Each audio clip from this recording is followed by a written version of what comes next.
Jesús dijo que el diablo mata. El diablo mata. Muchos piensan que el diablo mata por medio de poseer a personas y un montón de cosas así. Pero no es cierto. El diablo mata por medio de la mentira, por medio de la herejía, por medio de la falsa doctrina, por medio de la tentación.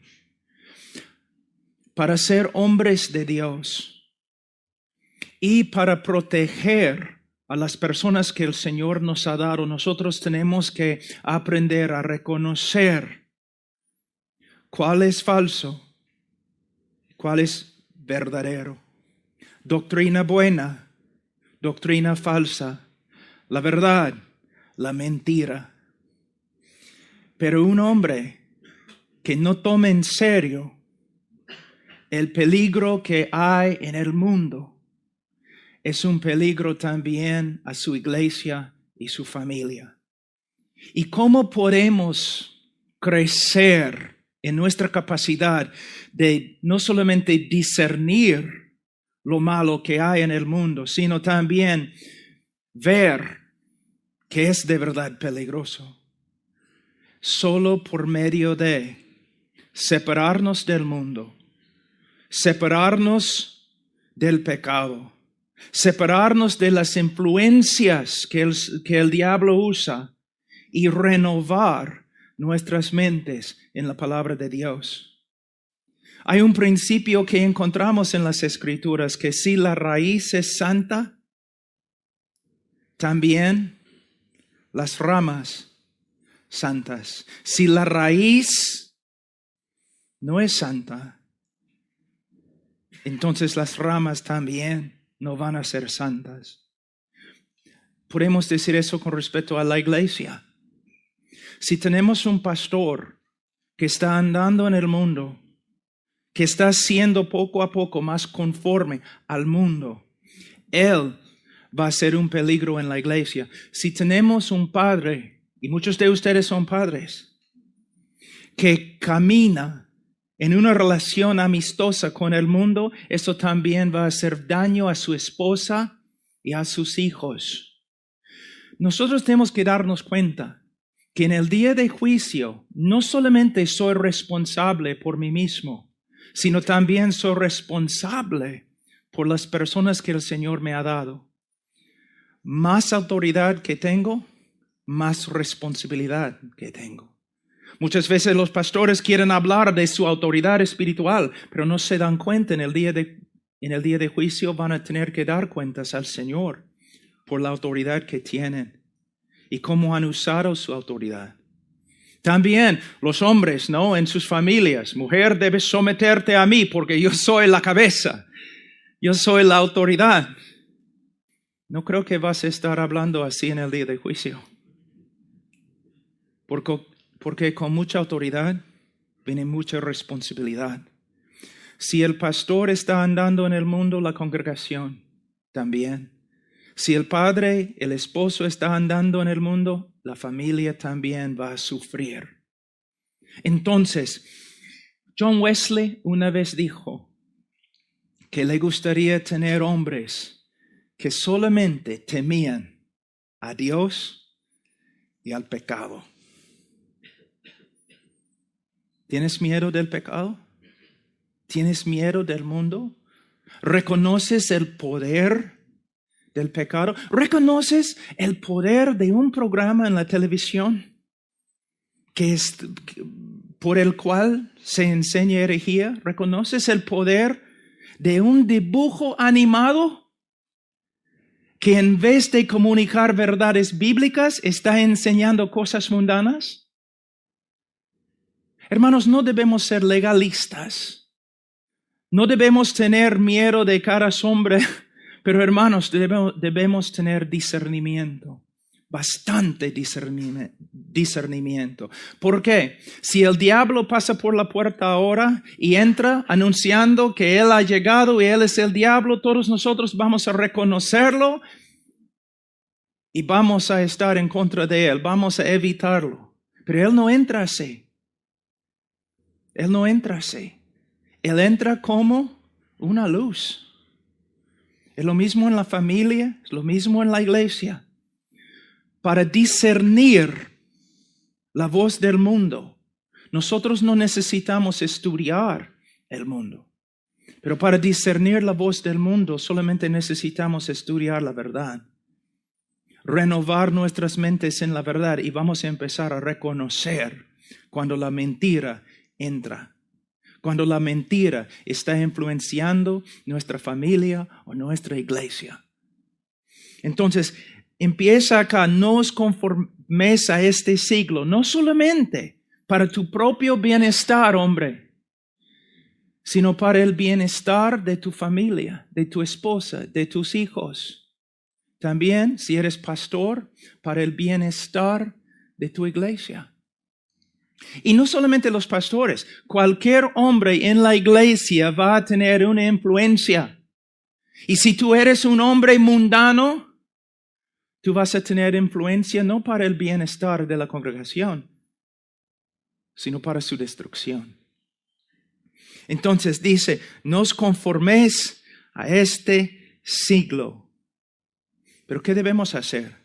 Sino transformaos por medio de la renovación de vuestro entendimiento. En este texto no dice la renovación de nuestra mente por medio de la palabra de Dios.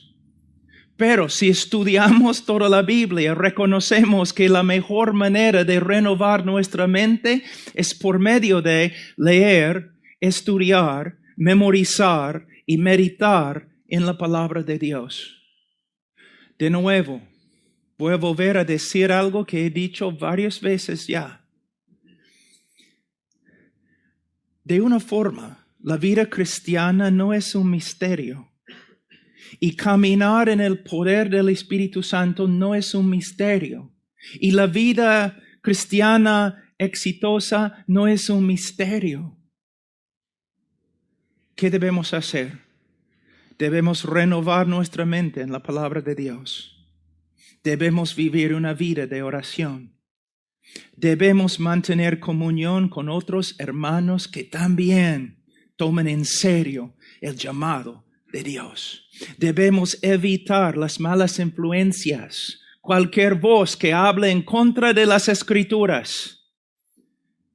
Pero ¿sabe qué? La mayoría de los hombres, aún muchos pastores, no tomen en serio estos principios tan básicos y importantes.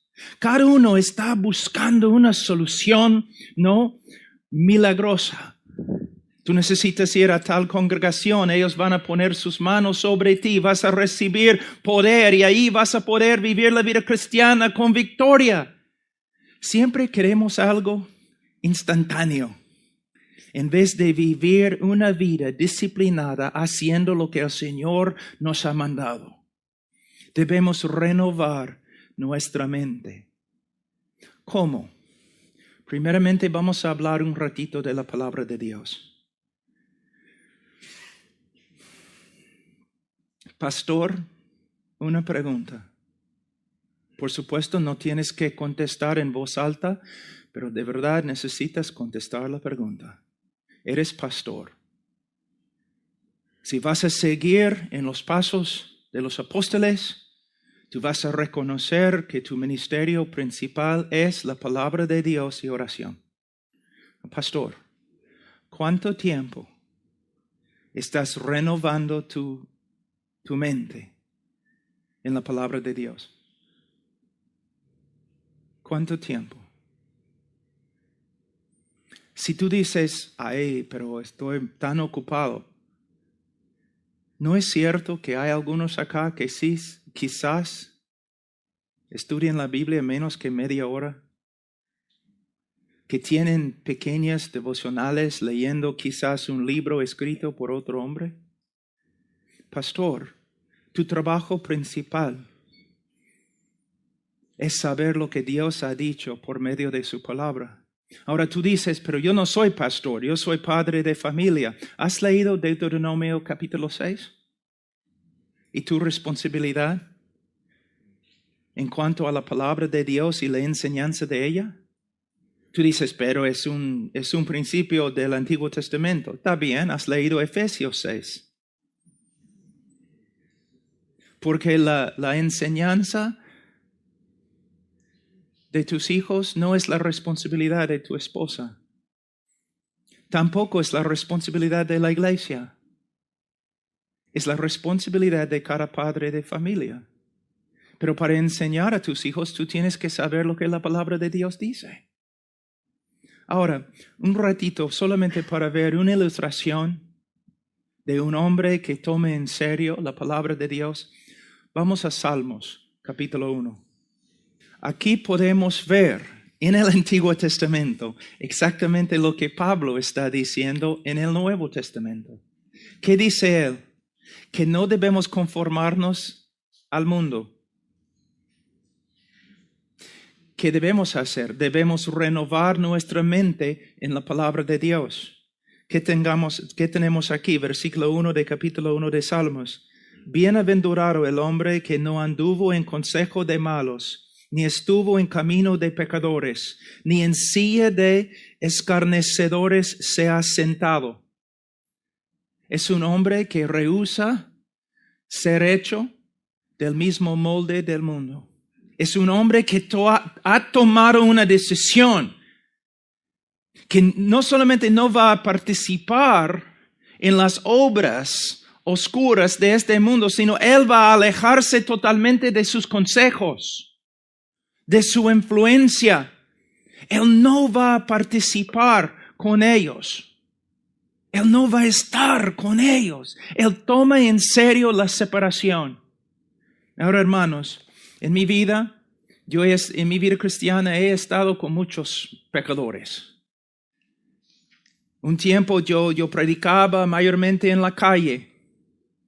Yo vivía aún en una misión en el centro de una ciudad muy, muy grande. Yo vivía con la gente de la calle predicando, pero tú puedes estar ahí predicando sin participar en las obras de ellos, sin recibir sus consejos.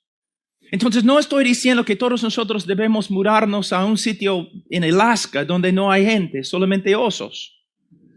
No estoy diciendo eso, pero lo que estoy diciendo es que tú tienes que tener la convicción que cualquier mentira me puede contaminar. Debemos evitar todo lo que no está de acuerdo con las Escrituras. Y tenemos que guiar nuestras iglesias para que los hermanos hagan lo mismo. Y tenemos que guiar a nuestras esposas y hijos para que también tomen en serio el pecado y lo eviten. Bienaventurado. Hermano, escudriña tu vida un ratito. ¿Dirías que eres un hombre bienaventurado? Tu vida, aunque haya sufrimiento, aunque hay pruebas, puedes decir que se nota que tu vida es una vida bendecida por Dios. Yo veo tantos hermanos en la iglesia que no solamente no se ve la bendición en su vida, sino que ellos mismos dicen que no hay bendición en su vida. Pero cuando les hablo y les pregunto, ¿cuánto tiempo estás leyendo, estudiando, meditando, aplicando la palabra de Dios en tu vida? Ellos dicen 0. Muchos pastores dicen, caramba, en mi iglesia no hay bendición. Personas no están convirtiéndose. Personas no están creciendo. Pastores,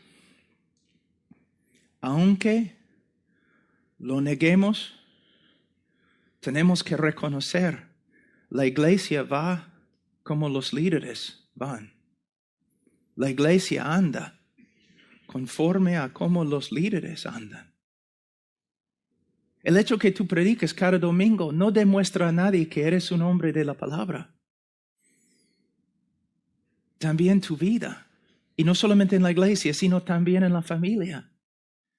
Personas pueden ver a través de ti que renovar la mente en la palabra de Dios trae bendición. Eres un ejemplo de la bendición que la palabra de Dios trae a los que renuevan su mente en ella. Y no estoy hablando como muchos falsos profetas en la televisión. Cuando yo hablo de bendición y prosperidad, ni estoy pensando en un Mercedes-Benz. Estoy pensando en algo mucho más alto. La presencia de Dios, conformidad a Cristo y la paz que el Espíritu Santo da a una persona que anda con el Señor. Hermanos, todo empieza con la palabra de Dios. Ahora, dice, bienaventurado el varón que no anduvo en consejo de malos, ni estuvo en camino de pecadores, ni en silla de escarnecedores sea sentado. No tiene nada que ver con las ideas del mundo. Versículo 3, o versículo 2, sino que en la ley de Jehová está su delicia, y en su ley medita de día y de noche. Medita. Si medita en la ley, es porque también ha memorizado la ley. Y si ha memorizado la ley, es porque también ha estudiado, leído y ha estudiado la ley. ¿Puedes ver la relación que el hombre bienaventurado tiene con la ley de Dios, con la palabra de Dios? También podemos ver esto en las epístolas de Pablo, en Colosenses y Efesios. ¿No es interesante que cuando Pablo habla de la llenura del Espíritu Santo, él describe algunos resultados y los resultados son casi los mismos como en Colosenses, donde él demuestra el beneficio de meditar en la palabra de Dios, de tener la palabra de Dios, la palabra de Cristo en el corazón? No me hables. Mira, yo hablo bastante de la llenura del Espíritu Santo. Yo veo la necesidad de la llenura del Espíritu Santo, pero no me hables acerca de la llenura del Espíritu Santo sin hablarme de la palabra de Dios.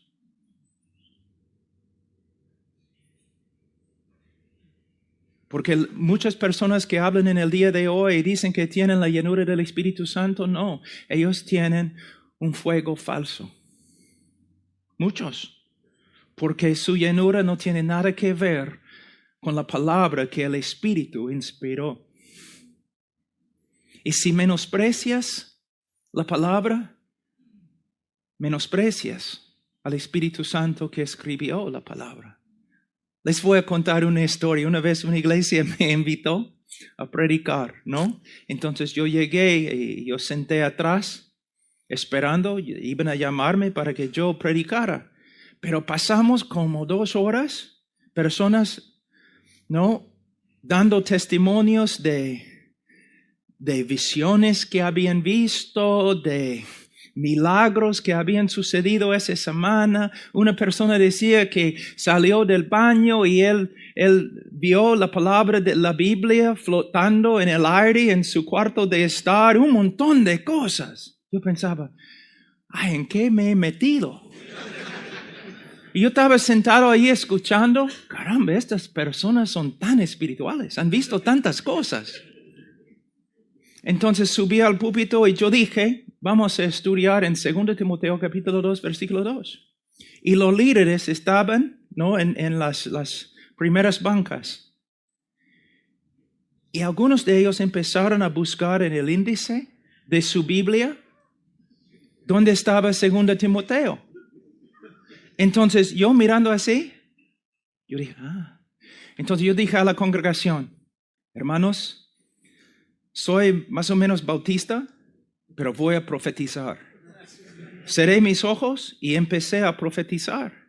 Yo les dije, en los últimos 2 horas, ustedes han hablado de visiones, de ángeles, de Biblias flotando, y de verdad, ustedes no han visto nada. Son como niños viendo caras en las nubes, pero no han visto nada de Dios. ¿Por qué? porque mira cómo ustedes menosprecian la palabra de Dios. Ni sus líderes pueden encontrar 2 Timoteo. Si ustedes no van a apreciar la revelación que el Señor ya te ha dado, ¿por qué te va a dar más revelación? Todos en el día de hoy están buscando visiones y un montón de cosas supuestamente milagrosas simplemente porque son hombres carnales que no saben cómo decir no a la carne y sí al Espíritu Santo y estudiar la Biblia y estudiar la palabra de Dios. No quiero ser ofensivo, pero quiero hablar la verdad. Y por medio de estas revelaciones, personas no están andando en santidad, están andando en carnalidad. Para ser hombres santos, para ser hombres bienaventurados, ¿qué necesitamos hacer? Lo que la Biblia dice. ¿Y qué dice? Sino que, versículo 2, sino que en la ley de Jehová está su delicia, y en su ley medita de día y de noche. De día y de noche, en hebreo, significa de día y de noche. ¿Qué significa cuando hay luz y cuando no hay luz? ¿Qué significa en el día y en la noche? Solamente para que sepan, para que no se confundan. ¿Qué significa siempre? Siempre. Siempre. Ahora, algo muy importante y de verdad, he venido acá, es como 5 días, he aprendido bastante de los alumnos, porque anoche yo estuve hablando con el hermano Rubén y él estaba enseñándome algunas cosas que el Señor le había enseñado y algo muy, muy hermoso, que aquí en versículo 2 y en toda la Escritura, dice, sino que en la ley de Jehová está su delicia. Debemos pensar un ratito. Cuando David dice la ley de Jehová, ¿no? Hay varias leyes como, ¿no? No debes matar. ¿Cómo puede una ley así ser una delicia? ¿No? O hay ciertos animales que no debes comer. David estaba allí pensando, ay caramba, qué maravilla. Hay algunos animales que no debo comer. Y no debo matar. ¡Wow! Entonces, ¿cómo puede uno deleitarse en toda la ley de Dios? No es necesario, aunque cada ley demuestra la sabiduría de Dios, y una persona que obedece la ley será una persona sabia. Pero se puede deleitar en la ley de Dios porque la ley revela quién es Dios, la naturaleza de Dios. Por ejemplo, Dios dice, no matarás. ¿Cómo puedo alegrarme, gozarme en este mandamiento? Demuestra que Dios es justo. Un Dios totalmente confiable. Un Dios que nunca me va a traicionar. Entonces, cada ley, cada cosa que encontramos en las Escrituras es una revelación de quién es Dios. Ustedes recuerden lo que Jesús dijo a los fariseos. Ustedes siempre están escudriñando las Escrituras, pensando que simplemente en las Escrituras, en los principios y las leyes y todos, ustedes van a tener vida. Pero estas leyes, estas Escrituras testifican de mí. El propósito de todo lo que se encuentra en la Biblia es para llevarnos a Dios y revelarnos a Dios. Ese es el propósito. Ahora, el Evangelio de la prosperidad. que se predica tanto en los Estados Unidos en el día de hoy, y también ahora ha sido exportado a todo el mundo, contaminando a todo el mundo. Yo odio el evangelio de la prosperidad. Y esos predicadores que predican la prosperidad, estoy en contra de ellos totalmente. Porque mira, ellos y sus seguidores no están escudriñando las Escrituras para ver la gloria de Dios en la cara de Cristo. Están escudriñando las Escrituras para encontrar principios para mejorar sus vidas. Y están demostrando que en su corazón no desean a Dios. Desean las cosas de este mundo. Hablan más de carros y casas y sanidad.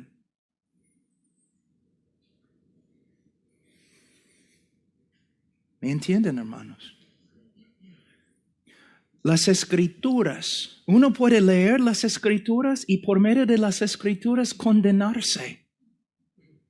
Pero nosotros leemos las Escrituras. ¿Por qué? Porque hemos encontrado una joya. Su nombre es Jesús. Y queremos verlo más y más y más y más. Un hombre que siempre anda pensando en las cosas de este mundo, él piensa así porque él es del mundo. Pero una persona con un corazón regenerado, no le importan estas cosas. No porque es un santito que sabe cómo negarse de todo, no. Es porque él ha visto un tesoro mucho más grande, la persona de Jesucristo. Antes, y todavía yo sé que en estos grupos hay personas que todavía están allí, que quizás de verdad son cristianos, pero en tiempo ellos van a salir. El Señor va a obrar en sus vidas y Él va a sacarlos de estas iglesias donde predican la prosperidad y todo eso. Pero antes yo tenía tanta pena por las personas que estaban siguiendo estos falsos profetas. Pero un día me di cuenta, estas personas siguen a estos falsos profetas porque tienen el mismo corazón. El falso profeta, su Dios, es su estómago. Los que siguen a este falso profeta también, su Dios es su estómago, su apetito. Tiene deseos carnales y el predicador les promete suplir sus deseos carnales. Hay muchos en el día de hoy que no son cristianos. Se dicen cristianos, no son cristianos, porque Cristo no les satisface. Necesitan otras cosas. Pero el cristiano verdadero desea solamente a Cristo. Pastores, yo voy a muchas iglesias. Les voy a decir algo. En el día de hoy yo estoy viendo iglesias que están creciendo, llegando a ser iglesias grandes, pero no por medio de predicar a Cristo, por medio de ofrecer un montón de cosas a las personas que vienen. Pero ¿sabe lo que es interesante? En medio de este circo evangélico, en una iglesia grande así, siempre hay un grupito. De verdad, casi siempre hay un grupito de hermanos verdaderos que están ahí muy tristes, totalmente descuidados. Y los demás en la iglesia dicen que son no como bichos raros, son como hombres extremos, porque solamente quieren orar, escuchar la palabra, hablar de Jesús y servirle. Y ellos no quieren todas estas cosas nuevas que los pastores están trayendo para hacer crecer la iglesia. Y en tiempo ellos están allí en un rincón de la iglesia y el pastor está con los demás haciendo cosas carnales para ganar gente carnal. El pastor ha abandonado el rebaño para agradar y hacer amistades con los carnales. La iglesia, este grupito pequeño que solo quiere Jesús, sufre y está muriendo de hambre porque el pastor está preocupado por su visión y su iglesia grande. ¿Me entienden, hermanos? Les voy a dar un ejemplo. Vamos a decir que mi esposa está yendo a... ¿Ustedes tienen Walmart acá? A playa de estacionamiento de Walmart. Como las 10 en la noche, porque se olvidó de algo y tenía que volver y comprar en la noche. Y 3 hombres atacan a mi esposa. 3 hombres atacan a mi esposa. Y tú estás caminando por acá. Y tú ves lo que está pasando, pero tú no haces nada. Quizás por causa de la autopreservación, por causa de temor, tú no haces nada. Cuando yo me entero de lo que ha pasado, yo voy a buscar a estos 3 hombres. De verdad.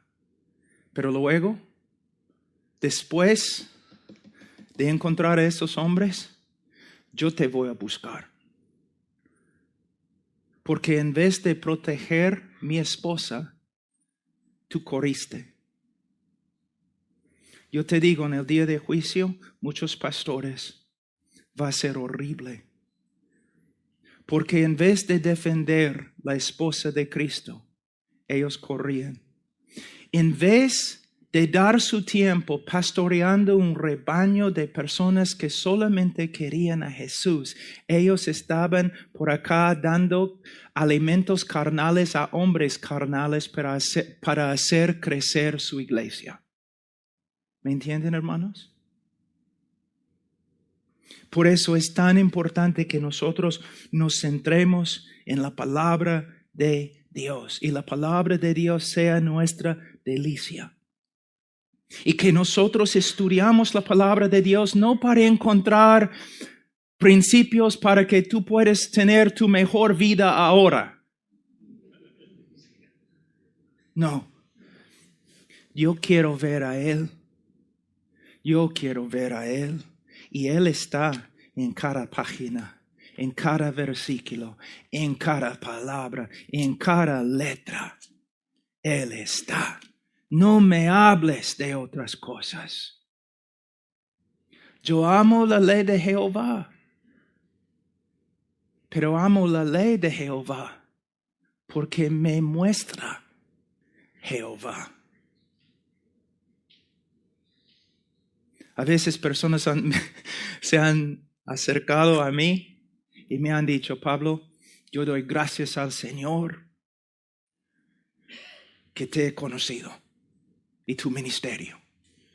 Le doy gracias al Señor que he conocido tu ministerio. Porque a través de ti conocí a John MacArthur. O John Piper, Carlos Spurgeon. Y yo, mi cara, está bien, hermano. Mira, la palabra de Dios tiene un propósito. Mostrarnos a Dios. Y Él es el tesoro más grande. Vamos un ratito a ver un poco más en Salmos. Será como árbol plantado junto a corrientes de aguas. Y Él será así si está en el púlpito o si está en el hospital. Él será así si está rodeado por hermanos que le aman. Y Él será así si está en una cárcel rodeado por sus enemigos. No depende de las circunstancias. Porque hay algo más fuerte en Él que las circunstancias. La palabra de Dios. y la obra del Espíritu Santo, obrando con la palabra para fortalecer su vida y para asegurar que sea un hombre bienaventurado. Y dice, será como árbol plantado junto a corrientes de aguas que da su fruto en su tiempo, y su hoja no cae, y todo lo que hace prosperará. Hay algo muy bonito acá para los maestros de la prosperidad, porque ellos usan este texto bastante, ¿no es cierto? Tengo una pregunta. ¿Los árboles fructíferos comen su propio fruto? No. Ahí es el problema con el movimiento de prosperidad. Ellos quieren llevar fruto para comer su propio fruto. Árboles no son así. Tú ves un árbol ahí en el campo comiendo su fruto, tú debes correr. Un hombre fructífero es una bendición a todos los que están alrededor de él. Podemos ver eso. Mira, Abraham, un hombre fructífero, sí. ¿Sabe qué? De una forma Lot, el Señor bendecía a Lot por causa de ¿quién? Abraham. Hay predicadores a través de la historia de la iglesia que han sido una bendición para todos. Murieron en pobreza. Pablo, sin cabeza, murió. Pero hasta el día de hoy, un árbol fructífero. Nosotros debemos ser hombres fructíferos. Y aquí es algo muy importante, no solamente con respecto a la prosperidad, sino también con respecto a lo espiritual, el fruto espiritual. Y hermanos, ya he hablado de eso, voy a hablar de nuevo. Hermanos, si llevamos fruto, es no solamente para nuestro bienestar. Un hombre fructífero, su esposa va a ser bendecida por su fruto. Sus hijos, ¿cuántos textos hay en la Biblia que habla de la bendición de los hijos cuando su padre anda conforme a la palabra de Dios? Pastores. Hay pastores totalmente desconocidos. Nadie conoce, nadie sabe su nombre. Pero en el cielo en este momento se nota, se proclama su vida, su nombre. Hombres fructíferos que han bendecido. Yo conozco a un hombre en Sudamérica que ahora ya ha muerto hace 2 años, murió, que dejó después de como 40 años de ministerio, casi 50 años de ministerio, dejó más que 500 iglesias. Tú ni sabes cómo se llama. Un hombre fructífero, pero no llevando fruto para sí mismo, sino para todos los que estaban alrededor de él. Y es uno de los problemas con la doctrina de prosperidad. Ellos quieren comer su fruto, pero nosotros queremos llevar fruto para los demás, para las demás. Ahora, vamos a volver a Romanos capítulo 12. No os conforméis a este siglo, sino transformaos por medio de la renovación de vuestro entendimiento. La palabra transformar es muy importante. De esta palabra en griego nosotros derivamos la palabra metamorfosis. Mira, en versículo 2, no os conforméis a este siglo. El mundo está tratando de formar nuestras vidas. Es algo mecánico, poniendo algo sobre nosotros para que nos conformemos al molde. Es algo mecánico. La vida cristiana no es algo mecánico, porque el cristiano es un organismo. El cristiano y el cristianismo es algo que vive. Y nosotros nos transformamos no por medio de tratar de disciplinarnos en la carne. Nosotros somos transformados orgánicamente por la vida de Jesús. Por el Jesús que vive dentro de nosotros. No tengo tiempo, pero Juan capítulo 15. Él es la vid. Mira, a veces yo creo que nosotros pensamos que somos baterías. ¿Cómo? Bueno, si tu batería no tiene energía, ¿qué haces? Tú puedes enchufar un cable, ¿no? Y cargar la batería. Y cuando la batería está muy cargada, ¿qué haces? Desenchufes la batería y andas con tu poder, ¿no? La vida cristiana no es así. Muchos piensan, ya voy a tener mi tiempo devocional de 10 minutos y voy a cargar mis baterías y luego voy a andar sin Cristo todo el día. Hermanos, más común que lo que pensamos. Mira, una vid y un pámpano. Si tú ves que esta rama, este pámpano, no está conectado a la vid, tú sabes que está muerta. Está muerto. No va a llevar fruto. Nosotros somos así. No es que debemos tener nuestro tiempo devocional, 15 minutos, y luego andamos todo el día sin Cristo. Nosotros necesitamos cultivar una relación continua con Él, una relación viva. La razón por la cual debemos pasar tiempo con el Señor es para que todo el día estemos pensando en Él. Necesitamos aprender cómo cultivar la presencia del Señor, cómo orar sin cesar, pero solamente podemos cultivar una disciplina por medio de orar en tiempos definidos cada día. A veces cuando hablo con los pastores son muy, ellos saben cómo hablar para evitar la pregunta. Yo, pastor, ¿cuánto tiempo oras? Bueno, yo personalmente, yo no tengo un tiempo de oración. Simplemente oro todo el día. Y yo digo, no es verdad. No es verdad. Tú no lo haces. ¿Cómo sabes?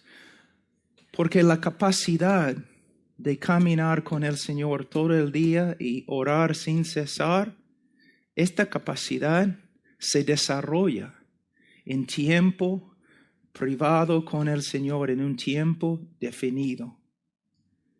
Aprendemos cómo orar sin cesar por medio de tiempos fijos de oración. Hermanos, es verdad. Es verdad, hermanos. Todos dicen que Spurgeon era quizás el mejor predicador desde los apóstoles. Bueno, es uno de ellos, es cierto. Y sabe que un día, cuando todos los hombres que han escrito las biografías de Spurgeon lleguen al cielo, yo creo que Spurgeon les va a dar duro. Porque mayormente en las biografías, ¿sabe lo que yo he escuchado? Spurgeon era el predicador, el más grande predicador del cristianismo moderno, porque tenía una memoria fotográfica, porque era un hombre tan inteligente. Hermano, Spurgeon era un hombre de oración. Spurgeon dijo, yo tengo la cita, Spurgeon dijo, sería mejor para él enseñar solamente a un hombre cómo orar que enseñar 10 hombres cómo predicar. Él puede decir eso. ¿Por qué? Porque él creía en la indispensabilidad de la predicación y el estudio. Pero él estaba enfatizando una verdad muy importante, la oración. A.M. Bounds Él oró de 4 en la mañana a 8 en la mañana, los muchos años de su ministerio. Jorge Müller, el apóstol Pablo, o si queremos, podemos ir al libro de Lucas y podemos ver la vida de oración de nuestro Señor Jesucristo. Muchos dicen que si pudieran escoger un momento en la vida de Jesús para ver, ¿no? Ellos dicen, yo escogería ver a Jesús predicando el sermón del monte o sanando a los enfermos. Si yo pudiera ver, si yo pudiera estar presente para ver algo en la vida de Jesús, me gustaría estar con Él cuando estaba orando. Wow. ¿Sabe qué? ¿No es interesante que ningún discípulo llegó a Jesús preguntando, enséñame a predicar? Ninguno dijo, enséñame a echar fuera demonios. Ninguno dijo, enséñame cómo caminar sobre el agua. Ninguno dijo, enséñame cómo resucitar a los muertos. Pero los discípulos se acercaron a él y le pidieron, enséñanos a orar. Pastor, tengo una pregunta.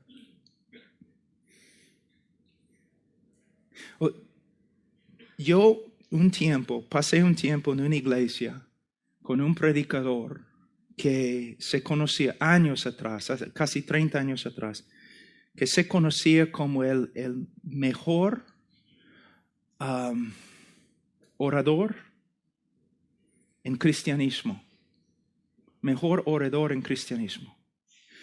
Y yo, cada vez que después de cada sermón, yo me sentaba allí en la banca triste, con mi cabeza en mis manos así, pensando, nunca voy a ser tan inteligente como ese hombre.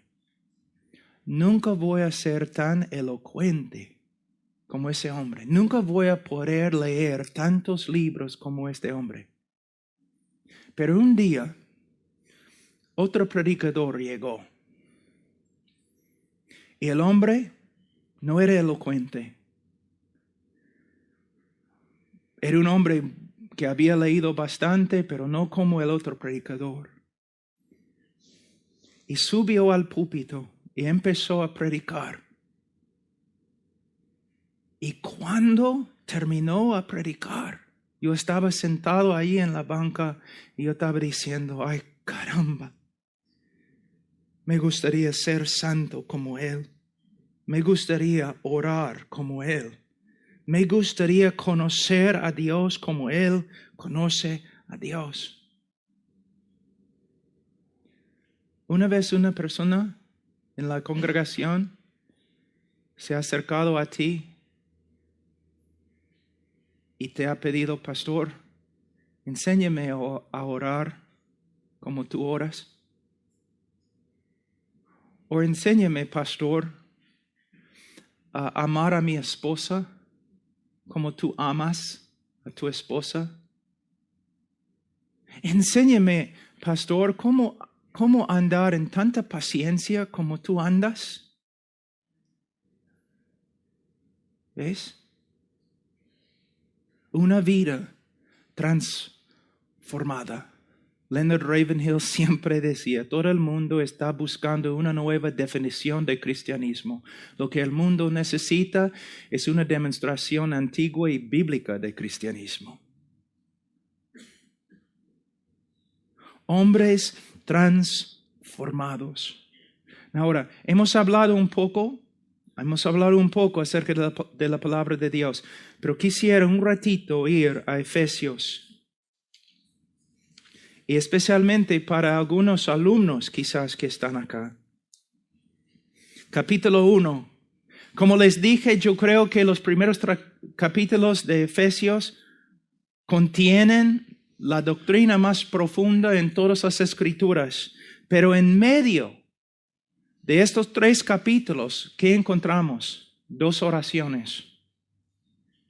Pablo recibía las doctrinas, su enseñanza del Señor. Pablo vivía las doctrinas y Pablo comunicaba las doctrinas. Pero no solamente eso, sino versículo 15 de capítulo 1. Por esta causa también yo, habiendo oído de vuestra fe en el Señor Jesús, de vuestro amor para con todos los santos, no ceso de dar gracias por vosotros, haciendo memoria de vosotros en mis oraciones, para que el Dios de nuestro Señor Jesucristo, el Padre de gloria, os dé espíritu de sabiduría y de revelación en el conocimiento de Él, alumbrando los ojos de vuestro entendimiento, para que sepáis cuál es la esperanza a que Él os ha llamado y cuáles las riquezas de la gloria de su herencia en los santos y cuál la supereminente grandeza de su poder para con nosotros los que creemos según la operación del poder de su fuerza. Entonces, ¿qué podemos ver? Pablo no solamente enseñaba correctamente, Pablo oraba por los que estaban recibiendo sus enseñanzas, sabiendo que sin la obra del Espíritu Santo, nadie va a entender como debe entender. Hay muchos jóvenes que ellos aprenden cómo hacer la hermenéutica y lo hacen mejor que yo. Pero ellos piensan, bueno, tengo el contexto histórico, tengo el contexto gramático, he visto todo en el griego, el hebreo, he visto la relación entre las frases y las preposiciones, tengo todo precisamente interpretado y voy y enseño y salgo y he hecho mi trabajo. No, no has hecho tu trabajo. Un sermón es más que la gramática correcta. Un sermón es la manifestación del poder del Espíritu Santo mientras el predicador está enseñando las verdades de la palabra de Dios. Y un sermón preciso, perfecto, hermenéutica excelente, sin la oración. Pablo, ¿cómo puedes decir tal cosa? Bueno, mira Pablo.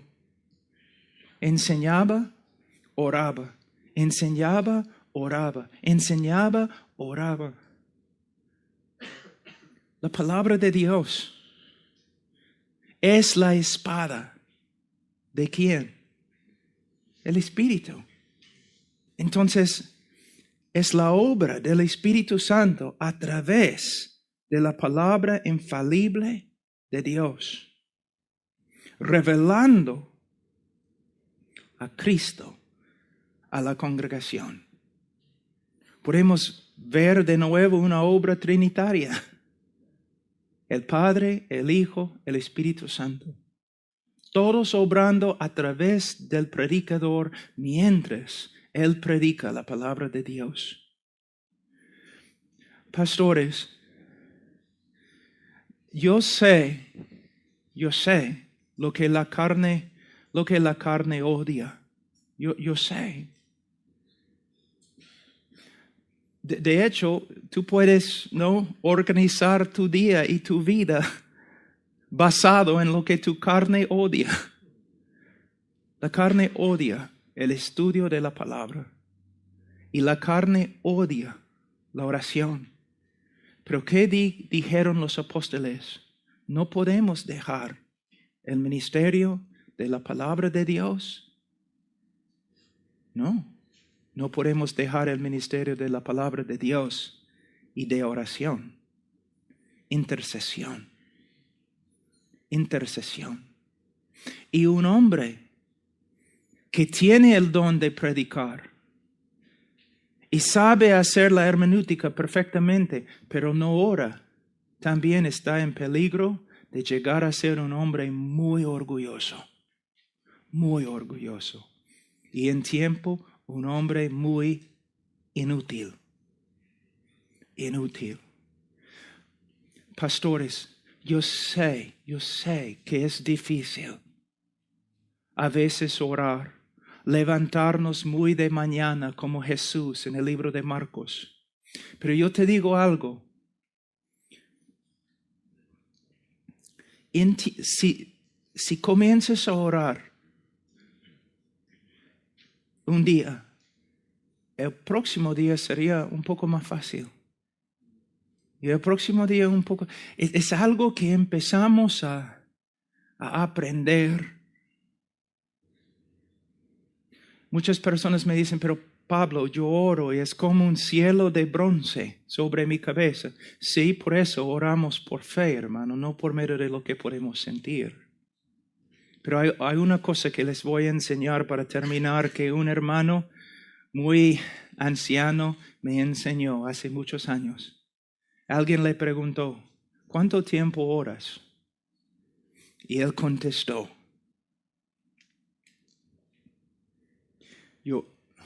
Señor, ayúdame a traducir esto en español. Yo oro hasta que pueda orar. Y luego oro hasta que he orado. La oración es una lucha.